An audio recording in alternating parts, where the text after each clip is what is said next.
In the mix with DJ Rambo Rich.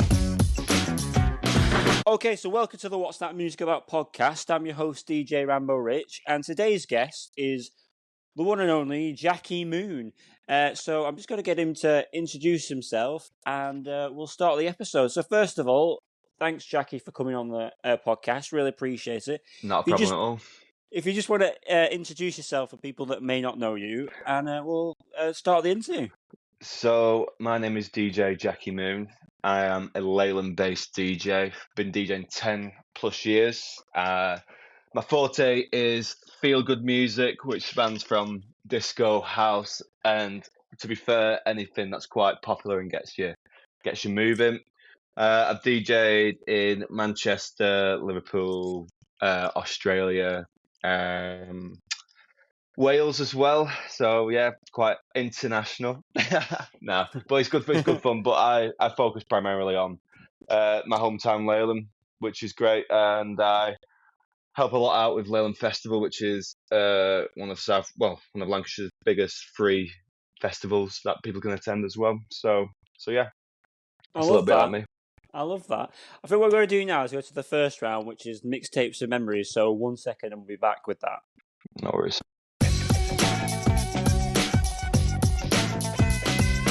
Okay, so this is mixtapes and memories, and in mixtapes and memories, we talk about your past memories of music and how you got involved in DJing and music.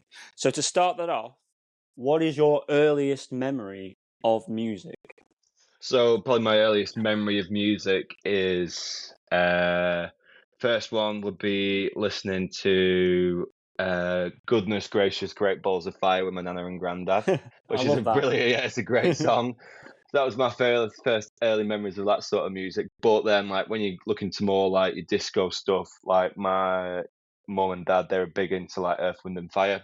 Yeah. So like September, Boogie Wonderland, all that stuff. So I remember dancing in the front room with my sister when I must have been about 5, she must have been about 3, and doing that. Dance, you know what I mean? So so that was good fun. So yeah, they're probably two of my earliest memories. And I remember as well, like when I was in I think year 1 at school, when I was about 6, we went to watch Stevie Wonder at MEN. So that was like pretty good memory as well. So yeah, I've been listening to good music for quite a while, put it that way. So so on the music theme, what was the first music you bought? First music that I bought was probably an MP3 on my Sony Ericsson, which was Will I Am. I'm a heartbreaker. that was probably the first bit of music. But I was originally like into bands and stuff. So like I used to buy like Cortina's albums and stuff like that.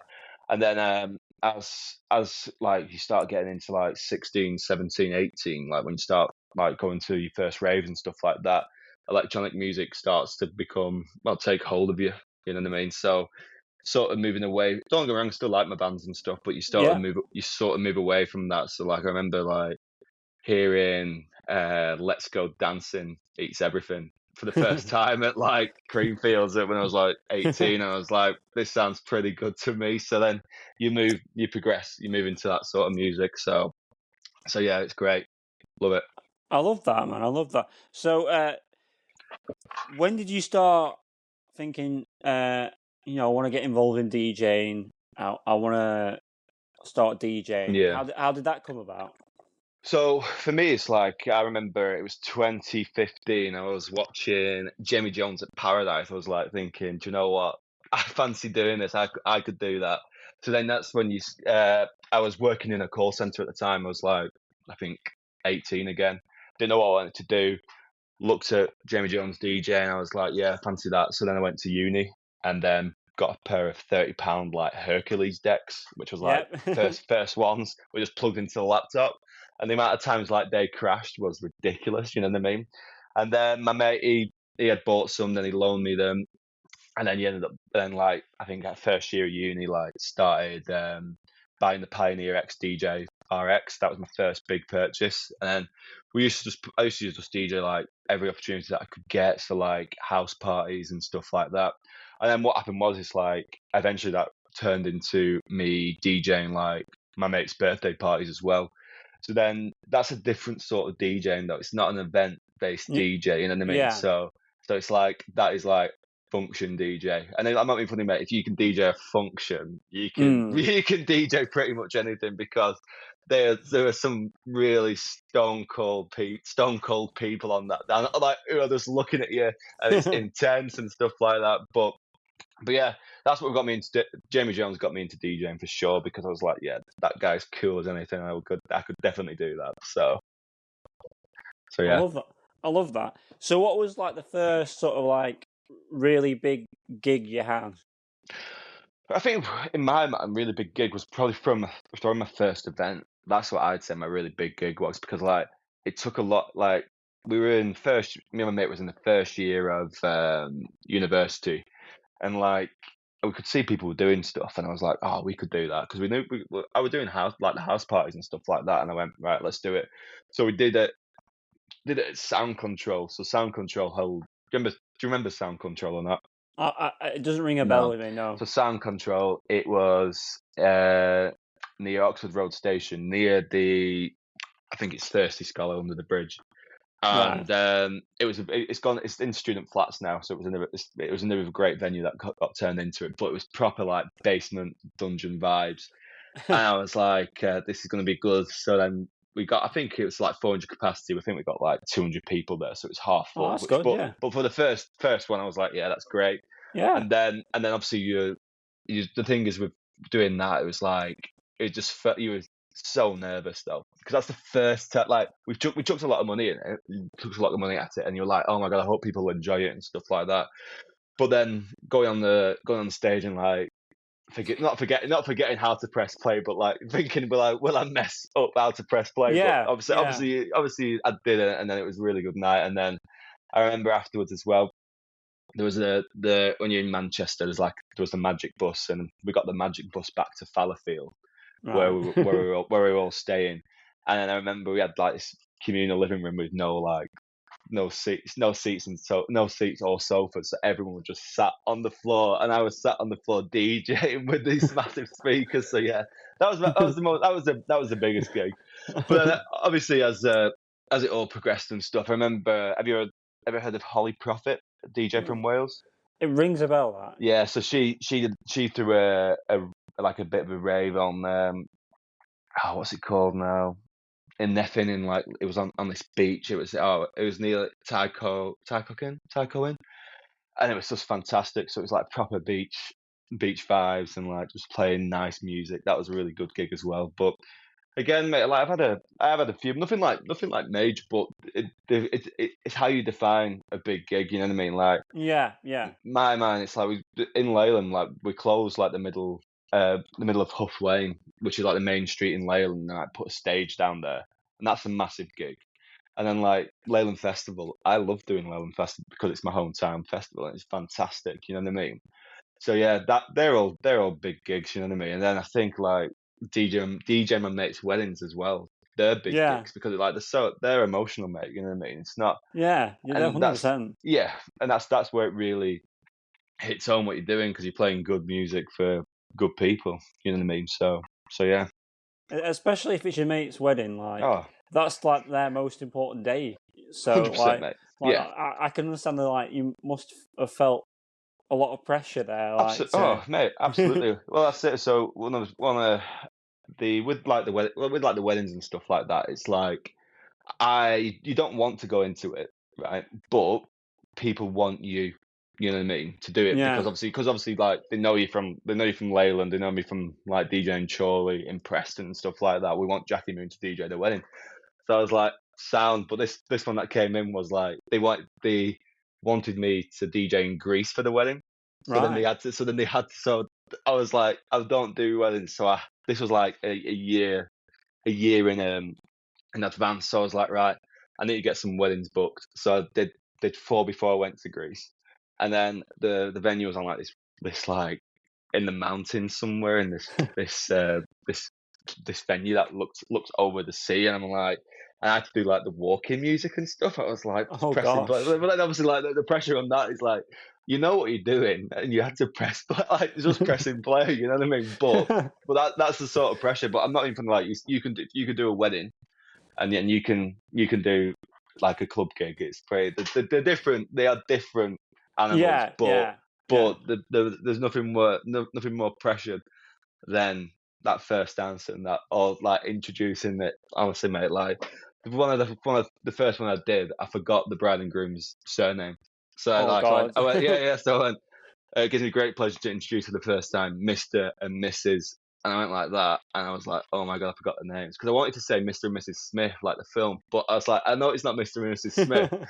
But then one of the mates, like mimed to me, and they went like, Thompson. I went, oh, Mr. and Mrs. Thompson, like that. And everyone just started laughing. Everyone started laughing because they thought it was part of the bit, you know what I mean? So, but it was funny, very funny. I So, love that. I bet that is great. But one thing I love about you, Jackie, man, is like how you're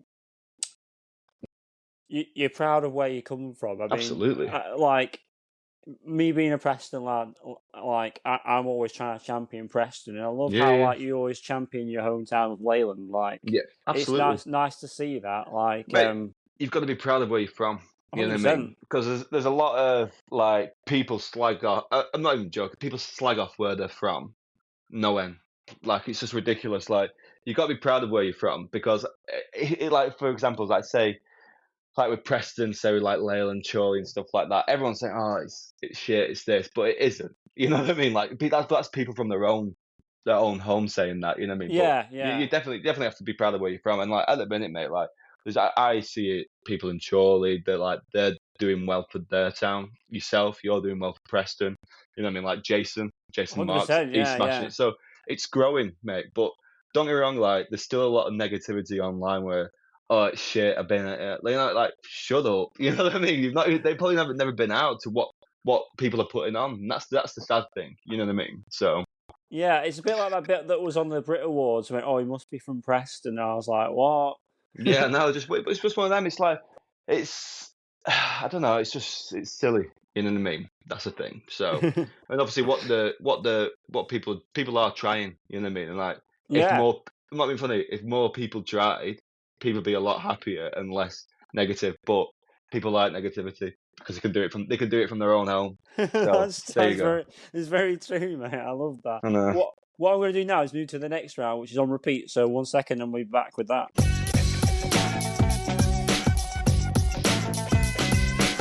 Okay, so this is on repeat, and in on repeat, we talk about your current daily challenges. So to start that off, what are your sort of daily challenges with the DJing? So again with the DJing, it's like it's how you keep it fresh. You know what I mean? So one of the major things that I do, right, is I know it's a bit like counterproductive, but I don't post videos of me DJing. I post videos of me talking to the camera because Yeah. again, it's all changed. It's all changed now. You need to have a good marketing approach to it. You need to create like I've created the character Jackie Moon. You know what I mean? So Jackie Moon is an extension of myself. You know what I mean? Where it's more egotistical, more out there, more this and that. You know what I mean? So, but it's keeping that in check. You know what I mean? Because you need to understand it's like what your job is to play music for good people, right? But it's also like you can't get ahead of yourself. You know what I mean? Because like Yeah. you like after a DJ set and stuff like that, people come up to you and say, "Oh, that was brilliant! You know, thank you so much to all this lot," and that can really impact your ego. You know what I mean? But you need to Yeah. just constantly ground yourself and remember that you can't rest. You can't rest on your laurels, right? So my mind's constantly working on something new. How can I create something new for the public? Because my main thing is like I've got like 3-4 venues that I DJ at regularly. So Yeah. how do I keep people coming back to them 3-4 venues regularly in this like 10-mile radius? You know what I mean? Because Yeah. surely it'll stale at some point. But luckily, like I said, I've been doing it for like 11 years now, and it's not staled yet. So obviously, I'm doing something right. But also, it's like you can't get in. Try not to get in your own head Yeah. because the voices in your head sometimes aren't your actual own. right? Yeah. So and also it's like I just got to keep reminding myself that at the end of it, it doesn't really matter what you actually put out, because we're only here for a very finite length of time. So Yeah. be more brave, be more out there. You know what I mean? Because you've got to do it. Because if you don't do it, someone else will. That's the Yeah. thing. So that's what you deal with all the time. You deal with the imposter syndrome as well. You know what I mean? Like sometimes I'm like, what, like when you DJ, did that sound right? Did that go well? But then at the end of it, like it's only you who's listening that intently. You know what I mean? Yeah. Like, Yeah. so it's just like, oh my god, just it's weird. So it's like an example of that was like over Christmas, one of my friends, Connie, he's doing like this Gandalf's Attic thing where he's inviting DJs on to like film themselves DJing and live streaming.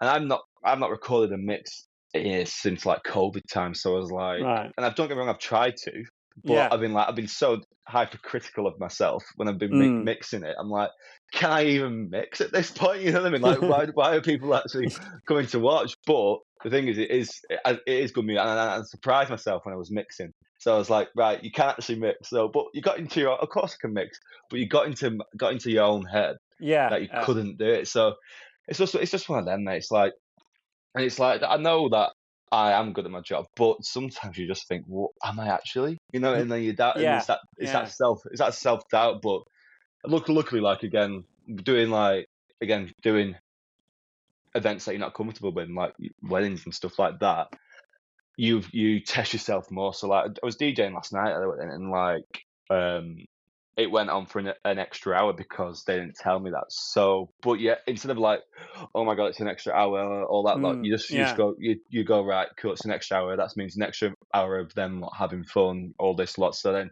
you flip it on its head. That's the thing. So yeah, but that's the daily stuff. But also it's like I do on my own like posters and stuff like that. So I'm thinking of like what should I do next and stuff like that. So like it's at the minute as well, right? So my like I do marketing as well, so I've got a few Yeah. clients and stuff like that. So, Yeah. but it's one of the biggest things for me is like people, because I'm a small business, right? You're a small business. Yeah. People aren't really looking at small businesses, right? So you can get away with a bit more. That's why like one of my recent posts was me taking the mick out of Jaws. You know what I mean? Like, there was a disco shark beneath me. Like everyone knows it's Jaws, but people might be scared to like try them things because nothing's happened, nothing's come from it because I've got, you know what I mean, like 1,500 followers on Instagram where no Yeah. one's looking at that. Yeah. You know what I Yeah. mean? So like, but it's just be as well. It's just being keeping creative. You know what I mean? But Like also, I would class like there's no real issue with it because also you're doing it in parody form, absolutely. which Yeah. is all right. You know what I mean? Yeah, So yeah. yeah. But again, just taking more risks like that though, because people might question it, saying, "Oh, you can't do that," but you can. You know what I Yeah. mean? Yeah. So it's like there's one that's coming out towards the end of the month where it's an anglerfish. You know the anglerfish. You know, like the light Yeah. at the end. Yeah. So Yeah. that light is a disco ball. And Yeah. I'm swimming towards it underwater. So it's stuff like that, mate. But it's that. So it's that me delivering it like that in the actual artwork. It's funnier because if you can do funny, do Yeah. funny. You know what I mean? But it's memorable and it's shareable. Do you know what I mean? So stuff like that. That's why I create that stuff. So it's good fun. Well, two things I want to quickly mention. One, I think the way you package these things up and you deliver them is really unique, and it's one thing I was going to speak to you about, but we've actually spoke about it, which is good. But the thing I think everyone wants to know the story behind is the billboard. All right. Yeah. It's cool. Because I've told people, I was speaking to people about yourself, saying that I've got you coming on, and they all said ask about the billboard. So Yeah. how did it come about? Well, it's one of them. It's like I said to you, I've got marketing clients and stuff like that, and obviously they know me. They come to watch me DJ and stuff. And I went to them right. Listen, I can get you on the billboard, but it's gonna be me on the billboard. I'll show you what it looks like. Show them what it looks like. They all absolutely loved it. So I was like, right, let's all chip in. So we all chipped in, and then then obviously I went into talks with the billboard people, because it's separate from like, it's not like a right. People thought it was like a council thing. People thought South Ribble Borough Council put a billboard on of me, and I was just like, that is absolutely insane. Like, why would the council? So someone said, there was a comment saying, "Oh, can't councils spend their money better?" And I was like, that is not. I wasn't going to correct him. I was like, Len, just run with it. So yeah, I did it, mate, because as well, it's that people knew who I was anyway, but then that just like blew it up even more. You know what I mean? Like, this guy, like, because when you think about it logically, right? I am just a local DJ from Leyland, right? There's no real reason why I should be on a billboard in the middle of Leyland. Do you know what I mean? Because it's just ridiculous. It's like Ibiza shit. You know what I mean? Like, when they put DJs on billboards. You see, like Pete Tong and Carl Cox. But that's what I mean. So it's just so. But I just thought it's so funny. You know what I mean? So that's why we did it. So I'm doing some more this year. I'm gonna do it again. That's the thing. So, but I think I'm just gonna do it with one other business. But we've got ideas on it. So, but it's good. It was just good fun, mate. And like, it's putting yourself out there. And like, if like I said before, don't put yourself out there, then you're just gonna go unnoticed. You know what I mean? So, and that's it. But it was hilarious, and like, people were taking pictures of it and stuff like that. And the thing is, we only had it for like 4 weeks, but it stayed on for like 3-4 months as well. So it was there. It was there because no one had bought it after me. So it was there for so long, and it was so great. And like, I was like, when it came down, I was like, oh my god, it's gone. But there'll be more. So, because it was just great, mate. It was so funny. But also, like, the day before, they pre-warned you that it was coming on, and I was in Chester, and I was like, oh my god, what happens if people think it's stupid? What happens, like, that's the self doubt. That's the self doubt coming in again. And I was like, oh my god, what is this? What this? And I was like, no, people will like it, and they did like it. But I knew it got put in like lost to call groups as well, saying, who the F is this D-head? You know what I mean? Like, all that sort of stuff as well. But I'm fine with that, because it's funny, because people don't know who it is. That's the thing. So I mean, that's the good thing about having a persona, isn't it? Because it's not actually really sort of, well, it is you, but it isn't you. It's sort of like an insulation in a way. Do you know what I mean? Absolutely. Like, you know. Yeah. Big time, but also it's like, people can say what they want, because they don't really know me. You know what I mean? So I'm fine. I'm fine with online criticism. So it don't matter. So 100%. So what would you say are the things that are going well at the moment? So again, like I know we touched on it before the interview. Like, obviously, I'm moving to Australia. I'm not necessarily giving up DJ, which I know my message was a bit cryptic. You know what I mean? But you got to keep it cryptic. But I'm moving there. So the thing is, it's like, it's party mode. You know what I mean? Up until from here now till the end of till I go in October. Yeah. So it's like, people know I'm leaving, so people are more up for it. So it's not. I'm not, again, don't rest on your laurels and stuff, but more people will be out because they know I'm leaving. You know what I mean? So there'll be more people in the crowd, essentially. So that's going well. And then I'm again doing some more daytime stuff as well, because the appetite's there for it. Because people don't. What I've realised as well is, so I'm not 18 anymore. You know what I mean? I'm nearly 30, and it's like, my crowd's neither am I. Yeah, that's it. So, you might not believe this, but I'm 35 this year. There you go, mate. You look very young. You look younger than me. And so people's appetite change, right? So my original crowd aren't staying out till 3 o'clock in the morning anymore. You know what I mean? They like 12 a.m. too earlier finishes. You know what I mean? So there's more appetite for that daytime disco sort of thing. You know what I mean? So there's more. I'm going to explore more of that. And then I'm going to do some more, like, because again, in Leyland, mate, like, people like going out all the time. You know what I mean? There's like at Market Ale House, the place where I DJ quite a bit, they've got like a Wednesday afternoon soul session they do. So I want to try and do like a Thursday, like Jackie Moon's Thursday Club, something like that. So it's just, again, giving a different offering. You know what I mean? Because people are out, and people will stay out longer if there's good music playing. So yeah, everything's going well. So what's the main objective then? For up until October, what's the main objective?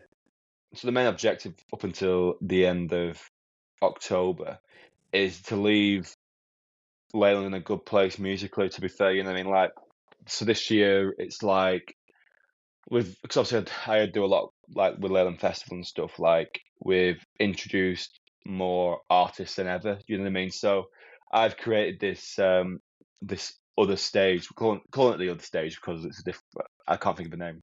So it's called the other stage. And this other stage, it's for up and coming young artists, predominantly bands, Yeah. to platform on there, because again, like people like Leyland Festival, it's a free festival, but like it gets like 20,000 people to Yeah. Leyland Festival. So it's like it is a big deal, you know what I mean? Like maybe not to people from outside of PR25, but it's still big, and that platform, if I can give a platform to, I mean, like your 14, 15-year-old bands and stuff like that, who may or may not have got the chance to do it yet.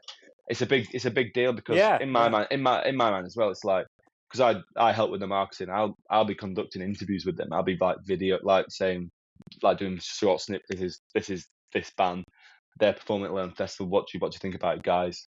Then you post that on like Leyland Festival page, which has got like 8,000 followers.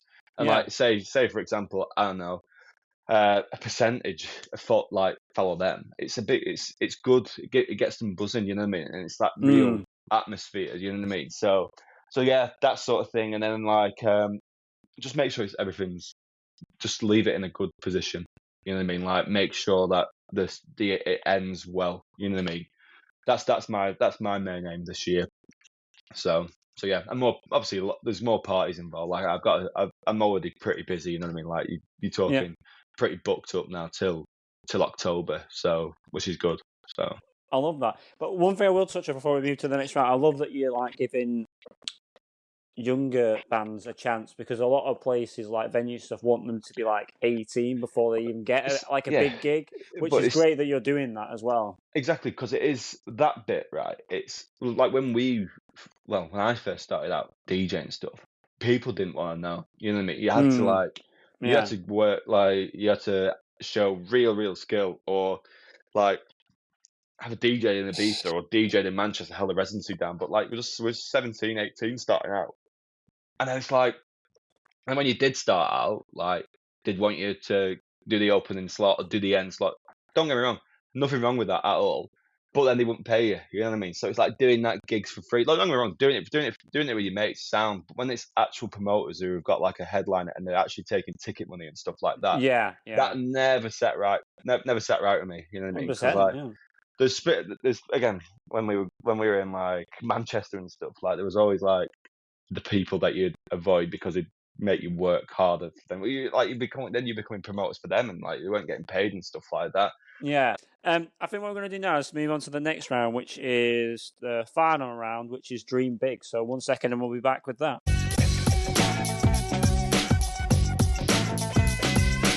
Okay, so this is Dream Big, and this is where we talk about future aspirations. So to start that off, who would be a dream artist to work with? Dream artist to work with? That's a good question. It's a hard question, because mine always changes. Like there's the top like 3, but then depending on what you listen to in the week, it can change. You know, like I'm gonna say DJ Rambo Rich. That's what I'm gonna say.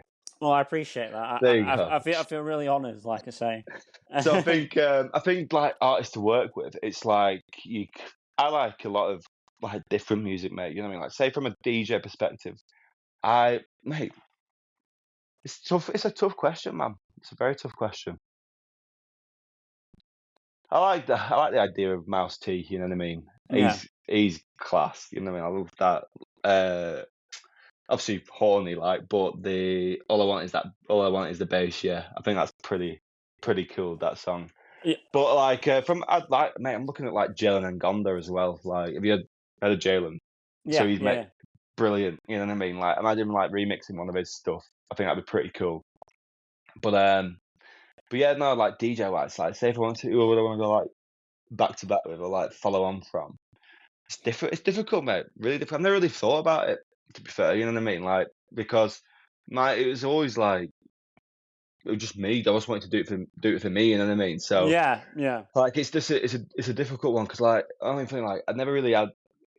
If it happened, it happened. You know what I mean? Like I always just worked on now, if that made sense. I Because it's love like that. Yeah, it's like there's so many people trying to go to Ibiza. Like in my mind, mate, I think it's saturated. You know what I mean? Because like when you go to Ibiza, everyone is just a DJ. Everyone, you know what yeah, I mean? And like it's so like what in my mind as well. At what cost is it to get there? You know what I mean? Like it's just they sacrifice so much. You know what I mean? And I don't know. Like, could you? What I would? It's not necessarily that you're scared of, but what would happen to yourself? You know what I mean? In that regard, I think like because like you see. Obviously, you see some of the biggest DJs in the world, and like they're all some of them. Like it's hard to remain squeaky clean in that yeah. area. It is You a know what bit I of a mean? pressure cooker. Yeah, That's it. That's what I mean. It's like you see again, like people absolutely loved like Eric Murillo. You know what I mean? But he turned out to be a dodgy guy, and then obviously couldn't take the heat, and obviously killed himself and stuff like that. yeah. So I it's mean, it's just like and there's tragic. yeah, Yeah, absolutely. But then there's a lot of like people who've come out of it now, like who are like teetotal and stuff like that. But I do think that when you get to them heights, that the pressure of DJing and like the what's around you and the alcohol and obviously like the drugs and stuff like that, that can be quite crippling. And I'm in my mind, I'm like, do I want to be in that sphere? You know what I mean? Is it yeah. easier? Is it easier just remaining on the like doing your own thing, remaining on the outside? You know what I mean? That's the thing. So, but obviously, I've gone off on a major tangent there. No, but I But I love it. think, I love it. I love it because, like, I'm very similar. Like, if I ever got a gig in Ibiza, I want to just go there, do the gig, come straight back, not hang mm, around, mm, not be in that circle of, mm, for me, it just seems to. There's too much. There's too much that could go wrong in my mind. Do you know what yeah, I mean? yeah, for sure, for sure. But it's like, again, mate, I'm not even like the idea is say when I do go to Australia and stuff like that, I won't be like DJing as much as I have am here, and like the idea is to start making more edits and stuff like that because like I've already done like George Michael outside, ain't no other man, Dina Carroll remix, Filthy Gorgeous remix like edit, and then Real Love Drives a Bone edit. So like it's there, but it's finding the time, mate, because obviously like Yeah, juggling being a DJ, yeah, juggling doing like my marketing side of things, like finding the time to actually concentrate on making that track. It's time consuming. You know what I mean? So, but when I am in Australia, like that's what I want to pick back up. So I think that's and don't get me wrong, if it is does go down that route, like where I start making music again, start putting it out again, and like it gains traction. Like you've got to go with the flow, but the idea is you got to surround yourself with the right people. You know what I mean? That's the yeah, main thing. So 100%. yeah. I mean, what's the future hold then for Jackie Moon? So the future holds for Jackie Moon is yeah. So obviously, like moving to Australia and stuff like that. The idea is to make more music when I'm over there. The idea is to create a night in Perth, Australia. You know what I mean? Hopefully, so this is the thing. It's like in my mind, I would like it to be like a bi-monthly night where I I'd like charge like I don't know £5 on the door, and that will help me like I make enough money to do that. But also like the idea is just to get a job over there as well, like a marketing job.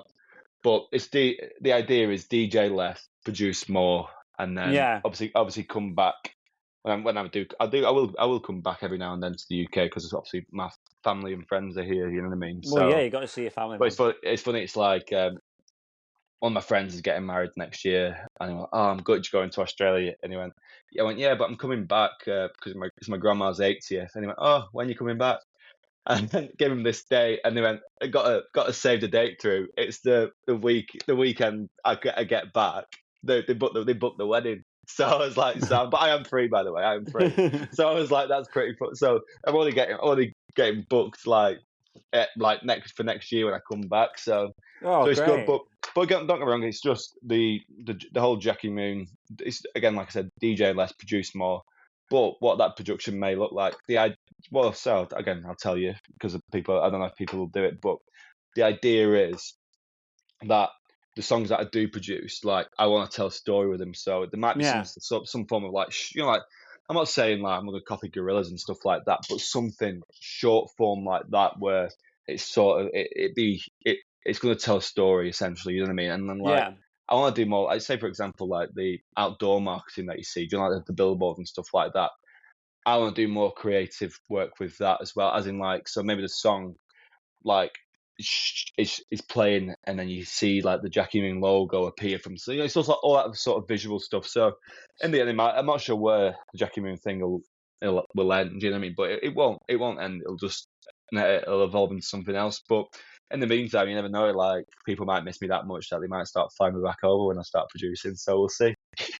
Do you know, like, I mean this, I hope you take this as a compliment, but do you know what it reminds me of? Like, obviously your marketing is unique to you, but it does remind me very much of like, you know, like Daft Punk. They did that thing where they the robots blew up, and absolutely. you know, like it's your style and it's your own thing, but it reminds me of that very much because absolutely. I remember they had a billboard in, I think it was Los Angeles, that was like saying that the new album was coming out. I remember that distinctly on a program I watched recently, and it did make me think of you straight away. I'll definitely take that Daft Punk, mate. I was like, but, this reminds me of someone I was watching. That's so funny, mate. That's I was so like, funny. who's this remind me of? Yeah, Jackie Moon. There you go. But I'll tell you what, one of the main things though is like I do always remind myself is a lot of these big DJs, mate. They're like 40 odd. You know what I mean? I'm 29. You're 35. Like we just got to keeping at it. You know what I mean? Because I'm not even the minute you take the foot off the gas. You know what I mean? Like that's it. Don't give up. You know what I mean? Just because again, another story for you. So I DJed under different names before as well. So I had 3 different events going on. And one of my events was like a pretty like heavy techno night, and we spent like $2,500 on the night, and 6 people turned up. So it was like net loss of like 2,440 quid. And then I was like, right, at this point, do I give up or do I keep cracking on? So I thought, right, we'll keep cracking on, see what happens. Then COVID hit, so I was like, cool. So I was like, cool. So that's two things now where you can either give up or crack on. And then obviously during COVID, you switch to like radio DJing and stuff like that. And then post COVID, that's when people might be funny, mate. People are still partying since COVID. Simple as that. I know it's like 5-6 years ago now, but people are still partying from that because we missed out so much. So yeah, again, another advice is like just don't give up, just keep on at it. I know you might feel like giving up sometimes, but just don't. So I love that. I think it is true. I think sometimes like you have to go through that thing of like doing an event, a few people show up. You're like, but as long as one person shows up, you're still doing it. I mean, to some people that might not seem like the best thing. Yeah. But I think like, you know, if you keep that perseverance, eventually you're gonna get there. Do you know what I mean? 100%, mate. Don't get me wrong. I've still DJ to like empty dance floors. You know what I mean? It doesn't change. You know what I mean? Like I still do that. Like even like after all these years, like, but it's a pinch of salt.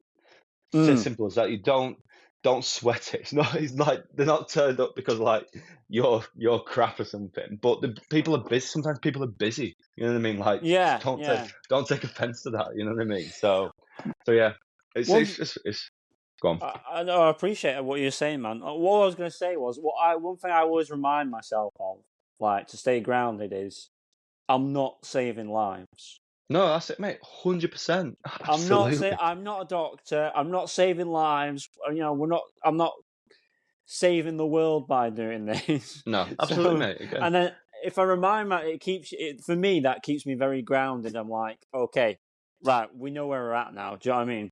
No, absolutely. But again, it's like one of my things as well is like I always say all it is just pressing play, right? Don't get me wrong, I know it's not. I know like people might get mad at that, saying, "Oh, you're undermining the art form, etc., etc." But at the end of the day, we are just pressing play. We're not saving lives, etc., etc. Yeah. So it's just remembering that, like, but because again, sometimes as well with DJing, you can create, mate. You see it before, like you can create an absolute monster. You know what I mean? Like, some might be funny, mate. Even some of these like DJs who are coming up who have got they're on like I don't know, like say for example, they've got a track on a well-known label, etc., etc. Then they start because they're then contracted to an agent and stuff like that. The rider stuff now that's getting out of hand. You know what I mean? Even from the like, you know, like what the drinks that they want and stuff like that. Yeah. That will kill small events. Like, not even like you book a biggish headliner and stuff like that who's like 800 quid, but then like they want 300-400 quid riders, and then they want a hotel stay, then transport. That's what's killing it. So you see, you got to back yourself. That's my advice, because these people like. I know it's good. I know, like you deserve, like you deserve it there, but do it to the big guys, not the little guys coming through. You know what I mean? Yeah. But it's tough, mate. It's a very strange industry, put it that way. So definitely. I want to just thank you for coming on to the podcast. I feel like we've covered so much, and I really appreciate you giving me your time. Like I say, you know, I've wanted to get you on the podcast for a while, so it's really great to actually finally get you on the podcast. So, if you just let people know your Instagram, and then we can get people to come over to see what you're up to the next month until October. And, that's fine. So, yeah. So my Instagram is @JackieMoonHQ, and Rambo is great, mate. I really enjoyed it. I love what you're doing. You know what I mean? So just keep it up. It's good.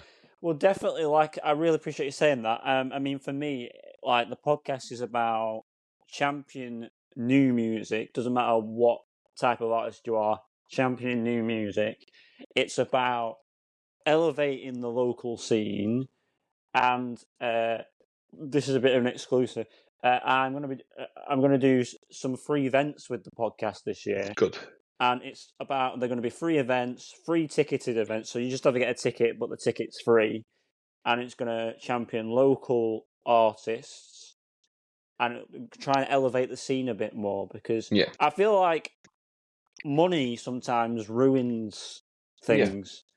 Yeah. And that's why I want to, with the podcast, it's all about, you know, inclusion, building a community, you know, elevating and championing new music. And that's why I wanted to do free events with the podcast. So stay tuned. The details are coming soon, and I've got some big plans, like I say. But no, and there's your exclusive, guys. Rambo Rich exclusive.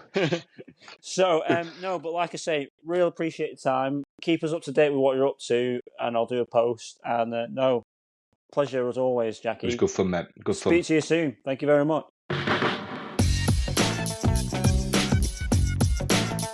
In the mix with DJ Rambo Rich.